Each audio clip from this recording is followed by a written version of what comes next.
ભગવાન શ્રી રામની અયોધ્યામાં બનેલા દિવ્ય મંદિરની અંદર પ્રાણ પ્રતિષ્ઠાને હવે 50 કલાક કરતાં પણ ઓછો સમય બાકી છે।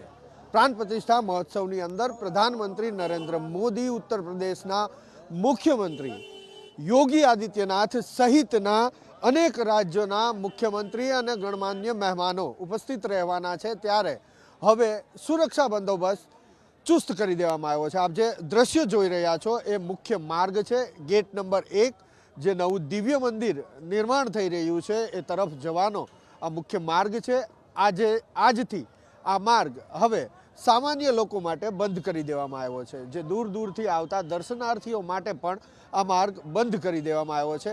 માત્ર ને માત્ર સુરક્ષા કર્મચારીઓ અને અંદર જે લોકો મંદિરના નિર્માણ કાર્ય સાથે જોડાયેલા છે અથવા તો અન્ય પ્રશાસનના જે કર્મચારીઓ છે, અધિકારીઓ છે, તેને જ અંદર જવાની મંજૂરી આપવામાં આવી છે। બાકી તમામ લોકોને અહીંયા આ ગેટથી અટકાવી દેવામાં આવે છે। આપણે મુખ્ય રસ્તો પણ દર્શાવવાનો પ્રયાસ કરશે મારા સહયોગી પિયુષ લેવા।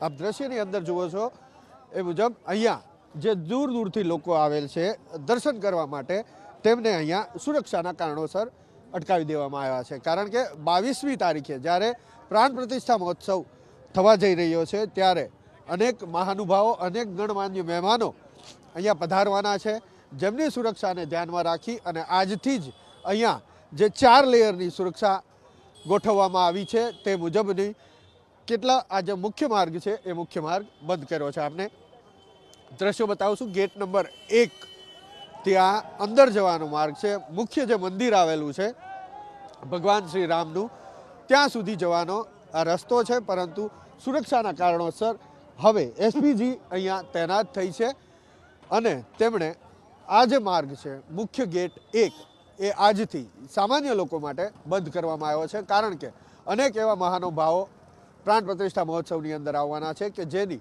સુરક્ષા અત્યંત જરૂરી હોય છે।